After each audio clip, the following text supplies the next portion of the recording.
Welcome to Let's Talk Global Business, the show in which we look at the economic and business trends connecting the world. I'm Sara Murray, Managing Director International at the Conference Board, the member-led global think tank that delivers trusted insights for what's ahead. For election forecasters, 2024 is offering a cornucopia of riches. Around the world, more voters are heading to the polls than ever before. From Mexico to India and from the UK to South Korea, approximately half of the world's population will be voting this year. Even in authoritarian states, rigged elections are the complement that vice plays to virtue. In the modern world, state legitimacy and the rule of law rests on the consent of the governed. But elections can present challenges for businesses. They can introduce uncertainty into the planning cycle, while political polarisation can present reputational challenges and hard choices for business leaders. Today, we're going to talk about the impact on business of two of the biggest elections of 2024, the US presidential election and the European Parliament elections.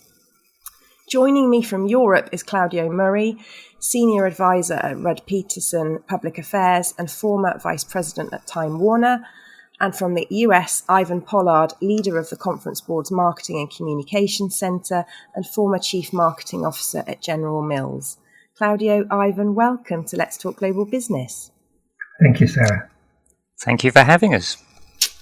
So, Claudio, Ivan, let me start by asking you both a key question. How are elections in 2024 different from previous years, and what are the implications for business? Ivan?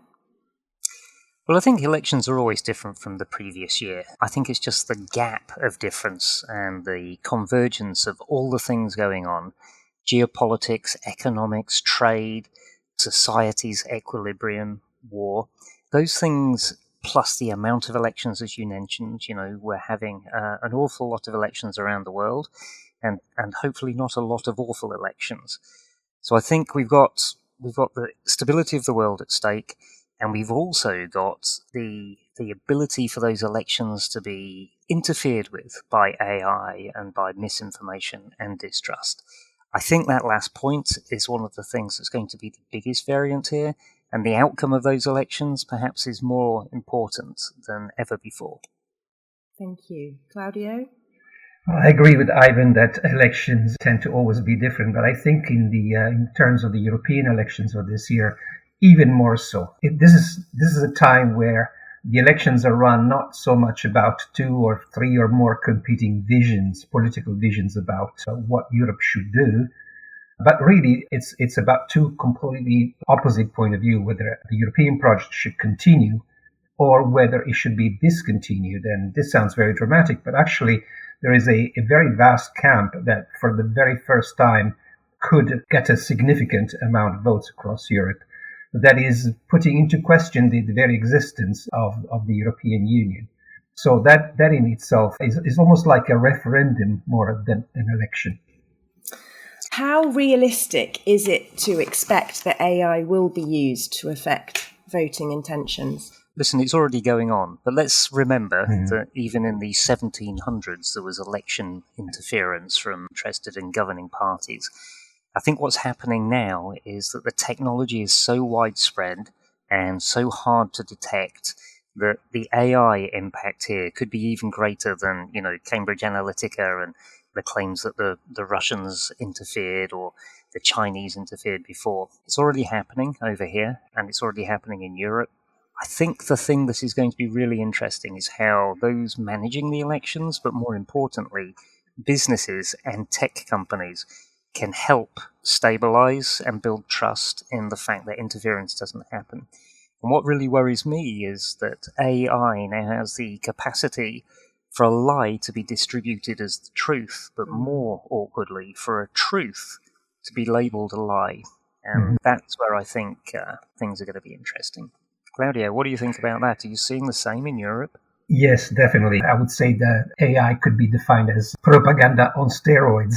The ability of creating damage is much higher, and the new factor is interference from abroad. I think yes, there will always been some interest from foreign powers to interfere domestically, but at this point in time, it seems that the amount of hacking and also financial help for actors who are trying to interfere is unprecedented. I was reading about Michael Šmeka in the Slovakia party earlier in the year, where it was traced back to presumed to be Russian interference in that election by putting quotes out and a deep fake about him. But I do think that notion that it's more powerful, it's more widespread, and it's much harder to detect than ever before is the real problem here. When you combine that with the possibility that we're on a real moment of perhaps inflection in just the global alliances and then the local policies that will affect business. So to what extent have democratic governments taken or are preparing, to protect against election interference? I think it's very difficult. There has been a lot of talks about how to counter this deluge of fake news and lies online. But in democracy, there is a very thin line between what you can do and then exercising censorship. So there's also in Europe particularly a very, very strong focus on protection of personal data, privacy. So the instruments, the tools that governments have to intervene are somehow limited by these legitimate concerns. I think that's a really good point. This when does interfering with the interference become a little bit suspicious and eroding trust of the voter as well?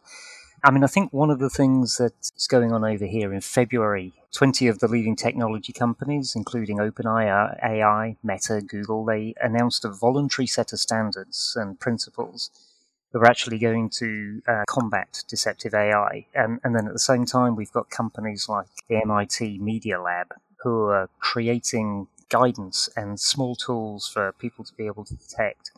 So, for instance, yes, the companies themselves can take the platforms that are disseminating this, can take the fakes down if they can spot them. But importantly, we have to also educate people, ordinary voters, in how to spot a deep fake. I think businesses have a role to play in this as well, in leveraging their perspective to try and inform all of the people that work for them, who are most likely to be voters, that they should be taking this seriously too. So the ability of governments to do it is, to Claudio's point, is limited. It's going to take a coalition of government, business, and civil society.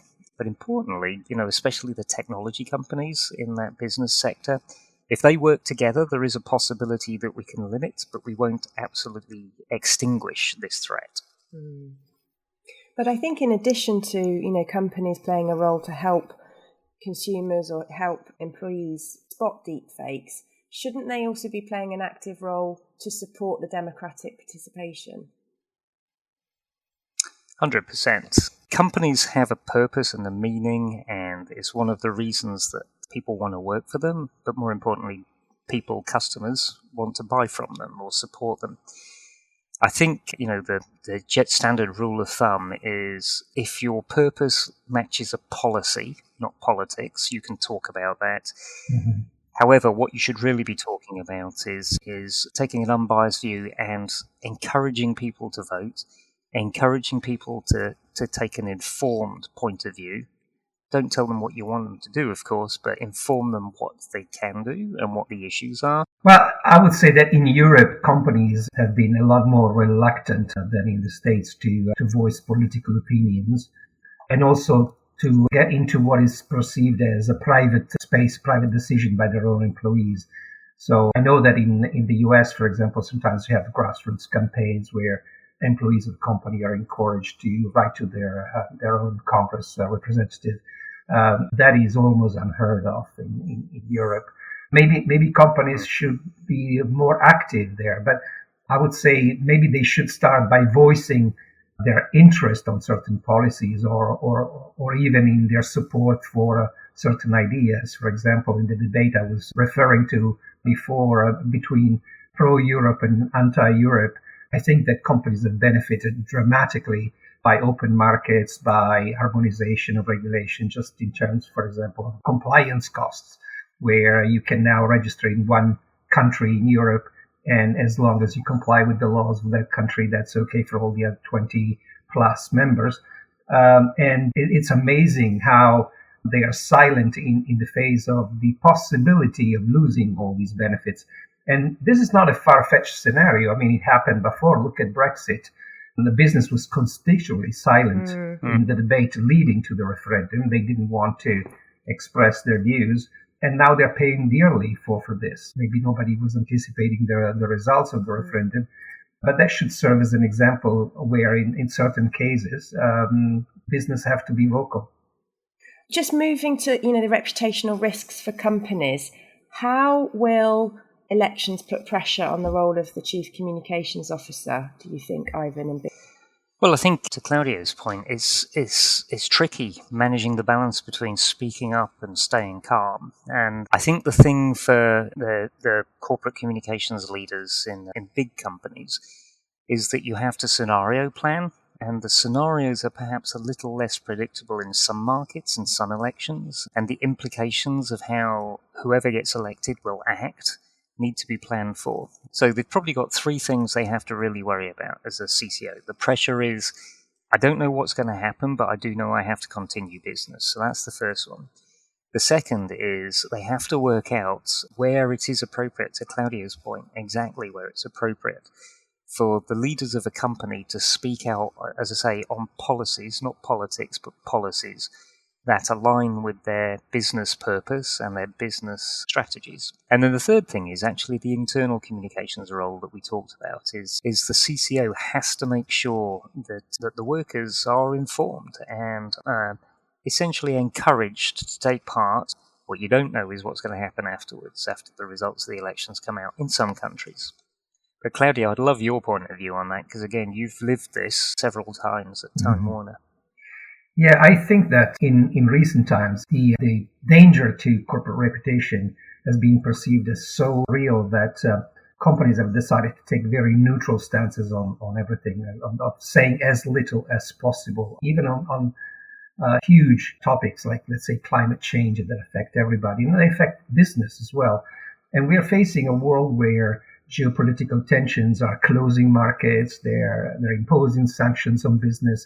So this is at the core of business strategy, where you deploy your resources, where you plan your investments, free circulation of workers. I mean, a lot of the debates going on are about curbing immigration. So, and there you have to start, maybe the corporate communication officer and also the public policy directors, they have to get together and see, is this strategy still viable, or should we devise a way of being more vocal without necessarily being perceived as trying to interfere with the political process or the democratic process. It's true that it's a very, very risky situation, but I think we need to be bolder in this environment as business.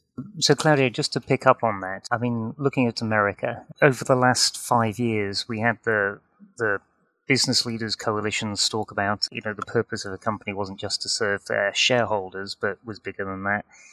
We had people talking about climate change, about societal equality, about issues, and that was actually very prominent for a while. Now we're in a position, I think the election's going to change it over here. Now we're in a position where the majority of people stay silent unless it's material to their business on an issue. And think about ESG backlash over here, some backlash around DEI. And so I think it's become a little more considered, and the role of the corporate communications officers and their teams has become much more important to a company. So I think being able to gauge and really understand the implications of your actions and your words and how they affect the long-term reputation of your company is a critical issue. And by the way, AI tools are starting to come out to help you predict that. So let's not think AI is all bad. It's mostly good with a little bit of bad. There's big differences here between Europe and the US. The US are much more vocal and taking measures to encourage people to vote. And as you said, Claudio, in Europe, that's kind of a belief that that's not the role of business. But given the kind of inflection point that we're at and how important, these things are, maybe it's time for European companies to just really reflect hard, because Europe is at a referendum kind of point in time. There's a huge amount at risk. They raise another point related to trust. And it's an issue that is pervasive across Europe. Many European countries, they have a high level of corruption. And that also undermines the image, the reputation that business in general, not necessarily individual companies, have vis-a-vis the general public. Yeah, and on the issue of trust, I mean, look at the Edelman Trust Barometer, which is a global kind of I think it's in its 28th year or something. And they found in their report for 2024 that essentially a lot of people, yes, they trust business, but listen to this, 64% of people say that the media is purposely trying to mislead them with false information. 63% say government are doing that.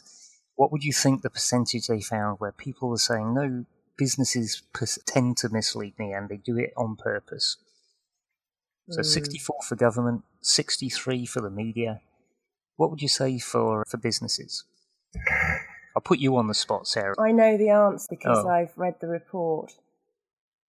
Well, you tell the people on the podcast. 61% even say the same about business. Yeah, no, it's a problem. And yet business is the more trusted of those three institutions. Yeah.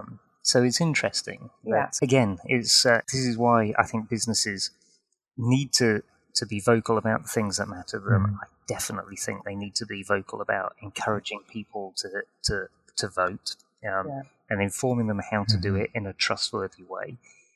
But I think it's actually on the governments all around the world. And yes, there are always questions about them, but the government also needs to ensure that the voting process is transparent, is accessible to all, is trustworthy, and it has all of the guardrails in place to spot interference. We're going to take a short break, and when we come back, we'll continue this discussion on the upcoming elections and what they mean for businesses in Europe, the United States. Need a practical approach to leading AI projects? Want insights from what other companies are doing? Team up with peers from Europe's leading companies in the Conference Board's AI Forum. We are collaborating to put the power of AI at the heart of business innovation. Discuss how to use AI for business growth, learn from other success and failures, and discover how to embed generative AI into existing digital initiatives. Join me, Claudio Murri, for a hands-on approach to mastering the AI revolution. Hello, welcome back to this conversation with Ivan Pollard and Claudio Murri. We're talking about the 2024 year of elections and the impact on business priorities. I want to turn the discussion now to get perspectives on regional differences. Ivan, let me begin with you. So from the perspective of the United States, how will businesses be preparing before, during and after the elections? So it's a good question. I should reiterate to those listening to the podcast, I'm an English person living in America and I don't vote during the election. So I get a very interesting perspective from the outside of watching what's going on from businesses or members of the conference board and also just as an observer. So how do businesses prepare beforehand? They need to scenario plan. They need to work out and have a game plan for what is important to them as businesses where they will talk up. We keep reiterating they have a role to play in getting the voters out, but scenario planning for before and encouraging people to vote. During the election, they have to be on the tiptoes for any issue that blows up, especially around interference and disinformation. After, I actually think it's going to be very interesting for any business, whether you're local or global. You're going to have to be planning for the way that the ecosystem of the economy around the globe and the geopolitics around that, whether or not it resets to a degree that countries where you had good relationships and governments where you had good relationships will now become people that you have to rebuild relationships with. So that's what I think needs to happen before, during, and after. And how will the outcome of the US election affect the way that US businesses will communicate with global stakeholders, do you think? Again, I think it's like watching a Rubik's Cube. As it turns around and everything, if all the colours line up, then it's business as usual. I think this is why this cycle of elections is so interesting, is because there's a great opportunity here, a great possibility that those Rubik's colours won't line up quite as well as we did before. And so for global US businesses, they have to talk about what's gone on at home and how that affects their relationships with other nations. On the other hand, they need to really understand deeply the differences in the policies that may arise as election results perhaps change that Rubik's Cube. And they need to work out how the local policies in that country that people voted for are going to affect the global opportunity to do business and serve that nation with its products. Just, if you think about elections, how do you think they might impact, growth factors such as innovation? Well, as I said, there is going to be a huge impact depending on which way the elections go. To me, the European Union as a project has been a factor of fostering innovation, just because they facilitate collaboration across countries. I don't think in a global environment you can afford to conduct your innovation locally, regionally. There has to be an economy of scale, and already Europe is behind in many counts vis-a-vis Asia or vis-a-vis the United States. A fragmentation of the resources, and the resources both financial but also the brains behind the innovation would be disastrous. I think there is also the possibility, if the world does reset, that it'll introduce more competition. And I think that would be really interesting to see. So I don't think actually any result from the election will slow down innovation. So, Claudio, let's turn to Europe. I'd like to ask kind of similar question that I asked Ivan earlier. What should European businesses be focused on in the run-up to June to avoid, as you said earlier, the potential mistakes that, or the lessons that were learnt during Brexit?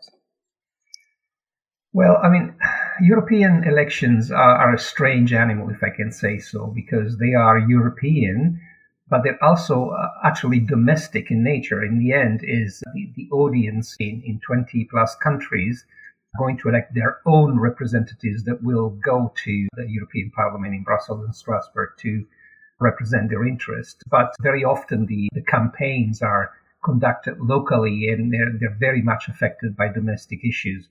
So in that respect, there isn't really a European business perspective, and especially large multinationals are very sensitive if they intervene in a local debate, and that partly justifies the shyness that I was describing before.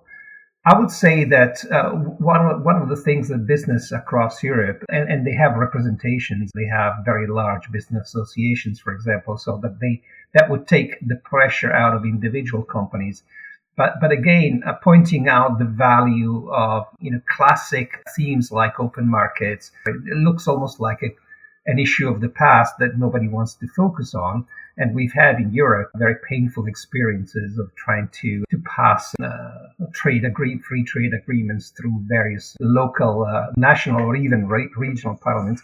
But you can't just say, okay, people don't want to hear, so let me not say anything about it, because these are issues that are fundamental to the health and the growth of business, and therefore of the European economy, and therefore the well-being of the European citizens. So one thing that I noticed, for example, is that all these companies have their Brussels office, for example, and that focus on policy. And again, their communication in the wake of the elections is very much almost business as usual, based on their very narrow interests. So, the communication is going to political parties. Now, well, in the next legislative cycle, this is what we would like to see. More regulation, clarification of this and that in the area of this particular industry sector. That's all very nice, but I think we haven't done enough thinking about what we want to communicate about larger issues, larger values. As we wrap up this discussion, let me both ask you a final question. What should US businesses be watching for in the European elections and vice versa? Claudio? Well, I would say hold your breath and hope that this wave of nationalism and Euroscepticism doesn't prevail. In the end, it could have a positive effect of pushing the pro-European, the more traditional parties into more collaboration, less confrontation. And that applies to companies as well. We have had this tradition of being almost US style in Europe when it comes to lobbying or advocacy on specific pieces of legislation, where the tones have been very strong, the confrontation has been very high. But that again generates a sense of dissatisfaction vis-a-vis the whole European process in general. Because when you lose, let's say, big examples in the area of technology, the Digital Markets Act, a lot of the big tech companies are very unhappy about what happened. The idea is then, well, okay, Brussels regulating and so on and so on. So that fuels this debate of whether, are we better off with Europe or without Europe? Are we better off, choosing our own allies and our own market strategies? Well, again, let me point out, I believe, and what I read in the press, this belief is not isolated, that Brexit was not the solution of all these issues. The solution is to be more active, more participative, and trying to make Europe more efficient and better for everybody. Thank you, Claudio. Ivan? I'd echo what Claudio says. I think the most important issue is, has the union, has it weakened at all? And that first point is nationalism still continuing to rise? And essentially, the ability to then collaborate with Europe would become more interesting. Trade policy is obviously, I keep talking about it from a business point of view. That trade policy is going to be critical. But actually, Europe has a massive role to play in how America plays a role in security around the world. Everything from cybersecurity to helping people at risk around the world and providing support and aid to people. And some of that's military, but hopefully most of it is societal as we go forward. So those three things, nationalism, trade policy, and effects of the outcome of the elections, both the state ones and the European one, the outcome of the elections on security, and just maintaining a balance. Indeed. Well, yeah, just to summarise this, what I take away from this last part of the conversation, indeed, is, in the US, a lot of planning before, during and after the elections, the need to scenario plan and game plan for what's important, and be very aware during, if there's any issues that arise that with regard to disinformation or interference, from a European perspective, there isn't a huge amount of messaging about Europe and the importance of the European elections. But if businesses were to come out with messaging on that, then again, the importance of open markets, the importance of trade, those would be the areas that would be beneficial. So it is a really hold your breath moment, and one that we'll all be watching keenly. Well, that brings us to the end of this episode of Let's Talk Global Business. We'll be back next time with a focus on a new topic. You can find other materials on the topic of elections and listen to the entire catalogue of podcast programming from the Conference Board by visiting our website at conference-board.org. Thank you, Claudio and Ivan, for sharing your insights with us. Until next time on Let's Talk Global Business.